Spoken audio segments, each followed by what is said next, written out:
kids, hope you all are very well. So once again, welcome back to our online classes. So as per the online classes, we have already done with our EFT, and as our Khurshida is also conducting some of the classes, so that's why I think the syllabus is now quite it's becoming very it's very becoming very tiny day by day. So we have almost done with the syllabus. So rest of the things these are actually left behind. That was from our active English and active English workbook. Okay. So আমি তো জানি যে active English workbook থেকে যখনই আমরা কোনো exercise করি সেটা আসলে আমাদের খুব বেশি সময় নেয় না, যেহেতু আমরা গ্রামাটিক্যাল আইটেমগুলোতে মোটামুটি আমরা যথেষ্ট ইন্টারেস্টেড। তো যার কারণে আমরা যখনই দেখি যে হ্যাঁ গ্রামাটিক্যাল আইটেম আমাদের সামনে, তো আমরা অবশ্য কোনো চান্সই মিস করি না, আমরা খুব তাড়াতাড়ি গ্রামাটিক্যাল আইটেমগুলো আয়ত্ত করে ফেলি এবং একই সাথে আমরা চলে যাই অ্যাক্টিভ ইংলিশ ওয়ার্কবুকের এক্সারসাইজে। তো আজকে যেই ক্লাস সেটিও আমরা করব অ্যাক্টিভ ইংলিশ ওয়ার্কবুক থেকে, and it's page number 38, chapter number 24. Okay.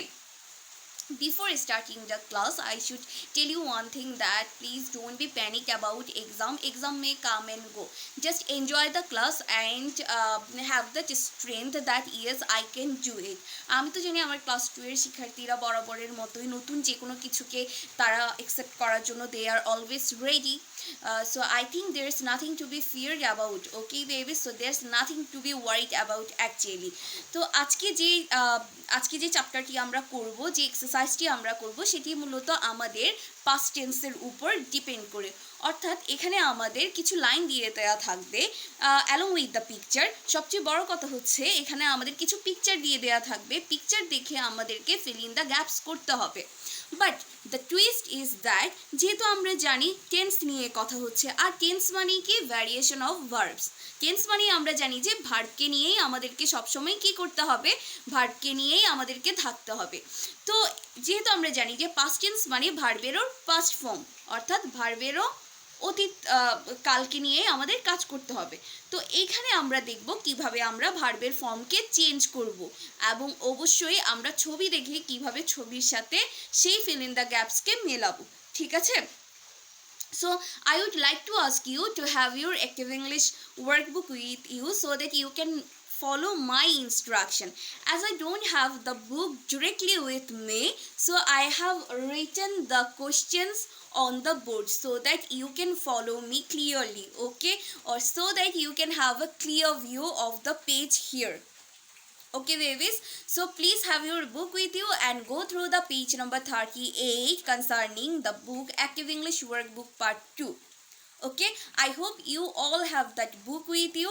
Now have your pencil, as you know that Active English Workbook is all about doing the exercises. There's nothing left before us without doing that. We can't help it. Okay, যেহেতু active English workbook মানেই আমাদের বইতে সেগুলো পূরণ করতে হবে, তাহলে আমরা কেন দেরি করব? Let us go through the page. Okay, so look at the board that it is Active English Workbook chapter 24 and page number 38. Okay, can you see the first one picture? See here, we can sense that it's a girl, isn't she? See, seeing the here she make, she যেভাবে চুল বেঁধেছে, I think she makes the ponytail. So and the option is Apple. নিচে কি দেখতে পাচ্ছ, প্রত্যেকটা ছবির নিচে তুমি একটা একটা করে ক্লু দেখতে পারবে, একটা একটা করে ওয়ার্ড থাকবে। ওকে, তো মনে রাখতে হবে আমার যে প্রশ্ন তার সাথে কিন্তু এই ক্লুর একটি বিশেষ সম্পর্ক আছে। অর্থাৎ আমার যে মেইন ভার্বটি আমি ইউজ করব, সেই ভার্বের সাথে এই নামটির অর্থাৎ এই নাউনটির কোনো না কোনো একটি সম্পর্ক আছে। তোমরা খুব খেয়াল করলে দেখতে পারবে প্রত্যেকটি অপশনে যা দেওয়া আছে সেগুলো কিন্তু এক একটি নাউন। যে কোনো কিছুর নামকেই নাউন বলে, আমরা তো পড়েছি গ্রামাটিক্যালে, তাই না? তাহলে দেখো Apple, cinema, fish, train, kite, প্রত্যেকটি নাউন না, প্রত্যেকটি নাউনের উদাহরণ না? তাহলে দেখো এখানে এক একটি করে নাউন দেওয়া থাকবে এবং নাউনটিকে আমাকে ভার্বের সাথে রিলেট করতে হবে। ঠিক আছে?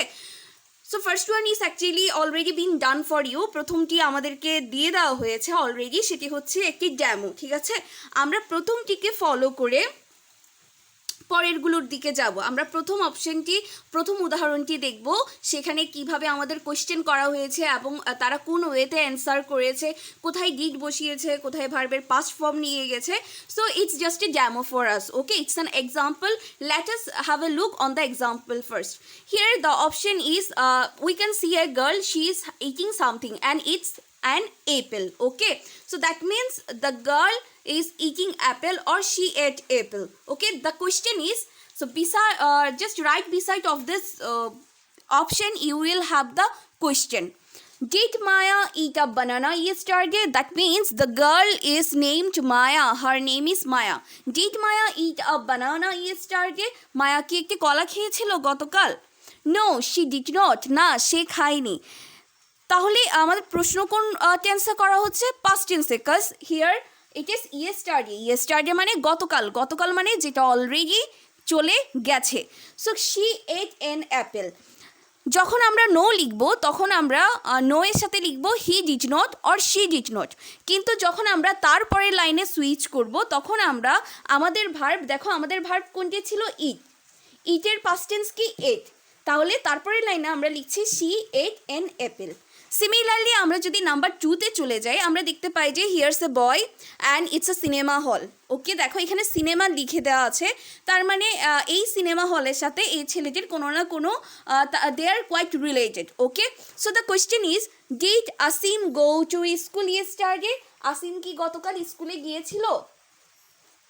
এখানে তোমরা অপশানে দেখতে পাচ্ছ না, এটি কোনো স্কুলের নাম নেই, অর্থাৎ পাশে একটি সিনেমা হল. তাহলে আমি কি লিখব? No.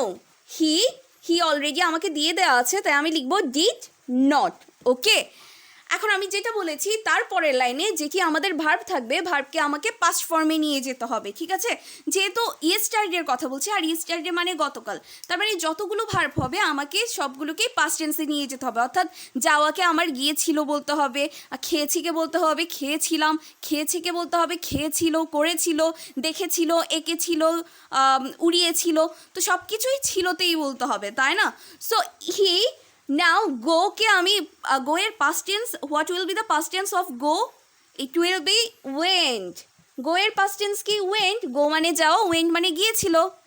So he went to the cinema. এভাবে দেখো third number, a boy is drawing a picture of the fish, okay. So did Miron, maybe his name is Miron, অর্থাৎ তার নাম Miran. did Miron draw a cat yesterday? Miran কি গতকাল একটি cat এঁকেছিল? No. এখানে আমি দেখতে পাচ্ছি ছবিতে সে ফিশ আঁকছে, তাহলে আমার অ্যান্সার হবে কি? No, he did not. I would like to ask you to please fill the gaps right now. এক্ষুনি তোমরা এক্সারসাইজগুলো করে ফেলো যাতে তোমাদের পরবর্তীতে কষ্ট না হয় এবং তোমরা মিসের ইনস্ট্রাকশন ফলো করে তাড়াতাড়ি তোমাদের হোমওয়ার্কের জন্য এটি রেডি করে ফেলতে পারো, okay. Did Miron draw a cat yesterday? যেহেতু আমি দেখতে পাচ্ছি যে না, মিরন কোনো বিড়ালের ছবি আঁকছে না, মিরন একটি ফিশের ছবি আঁকছে, তাহলে আমি লিখতে পারি না যে মিরন ছবিটি আঁকছে, তাহলে আমাকে লিখতে হবে নো, হি ডিড নট. কেন ডিড? কারণ আমার কোয়েশ্চেন হয়েছে ডিড দিয়ে. যদি আমার কোয়েশ্চেন ডিড দিয়ে হয় আমাকে অবশ্যই উত্তরেও ডিডকে আনতে হবে. No, he did not. So then what did he draw? তাহলে সে কি এঁকেছিল? আমি দেখতে পাচ্ছি এখানে একটা ফিশ, তাই আমাকে লিখতে হবে হি. এখানে আমার মেইন ভার্বকে ড্র. সো ড্র এর পাস্ট টেন্স কি হবে? ড্র, ড্রিউ, ড্রন, অর্থাৎ ড্র এর past tense drew. He drew a fish, okay. Now coming to the next one, again here it's a girl, okay, and before her it's a train. যেহেতু এখানে train লিখে দেওয়া আছে অর্থাৎ আমাকে মনে করতে হবে যে এই ট্রেনটি হবে আমার অ্যান্সারের সাথে related. So did Anu see an aeroplane yesterday? Does it look like an aeroplane? ছবিতে কি এটিকে অ্যারোপ্লেনের মতো দেখাচ্ছে? না, এবং ছবিতে তো এটি এরোপ্লেনের মতো দেখাচ্ছে না. And it's also mentioned that it's a train, okay. যেহেতু এখানে বলা হচ্ছে এটি ট্রেন, তাই did Anu see an aeroplane yesterday? আনু কি গতকাল কোনো এরোপ্লেন দেখেছিল, কোনো উড়োজাহাজ দেখেছিল? নো. নো, যেহেতু আমি বলেছি যে ডিড দিয়ে প্রশ্ন করলে আমাকে অবশ্যই ডিডকে আনতে হবে. আর আনু is a female, that means she is a girl. For girl আমরা গার্লদের জন্য কি ব্যবহার করি? প্রোনাউন. দেখো এখানে গার্লের জন্য আমি প্রোনাউন শিকে লিখেছি, বয়ের জন্য হি কে লিখেছি, again for boy I wrote he, and now it's a girl, for girl what should I write, গার্লের জন্য আমাদের কি লিখতে হবে, pronoun he or she. Of course for girl, for women we should use as feminine gender we should use she did not, যেহেতু সে এখানে no দিয়ে answer, তাই লিখতে হবে she did not। আর ডিডকে কেন আমি মেনশন করব, যেহেতু আমাকে প্রশ্ন করা হয়েছে ডিড দিয়ে, তাই আমি ডিডকে ইগনোর করে যেতে পারি না। Okay, so say no she did not, she তো অলরেডি দিয়ে দেওয়া আছে। এখন আমার ভার্ব কি এখানে সি, কিভাবে আমি মানবো যে সি আমার ভার্ব, কারণ সি মানে দেখা, আর যা কিছু আমরা করি না কেন সবই ভার্ব। এবং এই ভার্ব কি auxiliary verb or principal verb, of course principal verb, কারণ আমরা জানি অক্সিলারি ভার্ব মানে হচ্ছে সাহায্যকারী ক্রিয়া, অ্যাম, ইজ, আর, ওয়াজ, ওয়ার ইত্যাদি।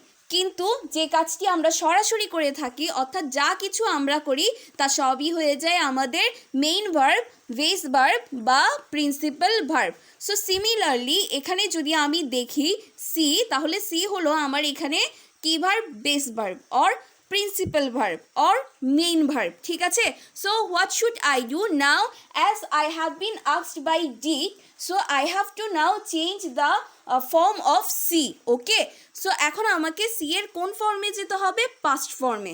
So the past form of see is saw, she saw. এখানে আমার একটি আর্টিকেল দেওয়া আছে এন, শি স। এখানে দেখো আমরা আর্টিকেলে পড়েছিলাম এ ই আই ও ইউ এর আগে আর্টিকেল এন বসে, কিন্তু এখানে আমার উত্তর আছে ট্রেন। ট্রেনের টি কি আমার কোনো ভাওয়েল নাকি কনসোনেন্ট? অবশ্যই এটি একটি কনসোনেন্ট। আর আর্টিকেলের নিয়ম অনুযায়ী আমরা জানি যে যদি আমি এন বসাই, তার মানে কোনো যদি একটি ওয়ার্ডের প্রথম যে লেটার সেটি যদি ভাওয়েল হয়ে থাকে, অর্থাৎ এ ই আই ও ইউ এর মধ্যে একটি হয়ে থাকে, তার আগে আমি এন বসাবো। কিন্তু এখানে ইজ ইট অ্যা ভাওয়েল, এটা কি ভাওয়েল? টি কি কখনো ভাওয়েল হতে পারে না? টি তাহলে কি আমার, টি হলো আমার কনসোনেন্ট। সো কনসোনেন্ট যেহেতু টি, আমি তার আগে কখনোই এন বসাতে পারি না, আমি কনসোনেন্টের আগে সবসময় বসাবো এ। ওকে, সো আ হোয়াট ট্রেন। তাহলে মায়া গতকাল কি দেখতে পেয়েছিল, যেহেতু ছবি দেওয়া আছে আমাদের ট্রেনের এবং আমাদের অপশনও ট্রেন, তাই আমাকে লিখতে হবে no she did not, she saw a train. Okay, now coming to the number 5, we can see two of the person here and they are talking over a kite. Okay, they are talking about a kite. So the option is kite. এখানে আমার noun হলো kite. Did Miron buy a book yesterday? Miran কি গতকাল একটি বই কিনেছিল? Can you see any book here? Does it look like a book? No, it doesn't look like a book. It's a kite. So যেহেতু এখানে বুকের আমি অপশনেও বুক দেখতে পাচ্ছি না এবং ছবিতেও না, so we have to write no. এখন Miron, is he a boy or a girl? Of course he is a boy. So as he is a boy, to indicate the boy we have to use the pronoun he or she. He, definitely he. No, he did not. So what did he buy? He, again he। এখন দেখো বাইয়ের past form আমাকে করতে হবে as it's been asked as yesterday, যেহেতু আমাকে yesterday বলে দেওয়া আছে, তাই আমাকে বাই এখানে বেস ভার্বকে পাস্ট টেন্সে নিয়ে যেতে হবে। So the past tense of buy is bought, BOUGHT, bought. Okay, he bought a what, a kite. Okay, okay, so say, did Maya eat a banana yesterday? No, she did not. She ate an apple. Did Asim go to school yesterday? No, he did not. He went to the cinema. Did Miran draw a cat yesterday? No, he did not. He drew a fish. Did Anu see an aeroplane yesterday? No, she did not. She saw a train. Did Miran buy a book yesterday? No, he did not. He bought a kite. So here in every example you can see after asking with the D, you when the answer is with a negative one, that means it's a no. So you write no, he or she did not, did not. Just after completing this sentence, the next sentence is again starting with the pronoun দিয়ে start হয়ে তোমাকে কোন জিনিসটিকে change করতে হচ্ছে, প্রত্যেকবারই আমাকে present form থেকে পাস্ট ফর্মে ভার্বকে নিয়ে যেতে হচ্ছে। এটি এখানে একটি ছোট কাজ। তো 1 থেকে 5 পর্যন্ত আমরা করেছি। I have a simple homework for you, and that is from page number 38 active English workbook. You have to make it out, I mean number 6 to 8, ঠিক আছে, 6 থেকে 8 নাম্বার পর্যন্ত তোমরা করে একটি ছবি তুলে বা লিখে মিসকে পাঠাবে গুগল ক্লাসরুমে, ঠিক আছে। তো once again I'm telling that homework is for you active English workbook থেকে chapter 24 page number 38, again chapter 24 page number 38, 6 7 8 number, okay, 6 to 8, that means 6 7 8. So that's all for today. We will meet very soon on the next class. Till then, stay well and take care.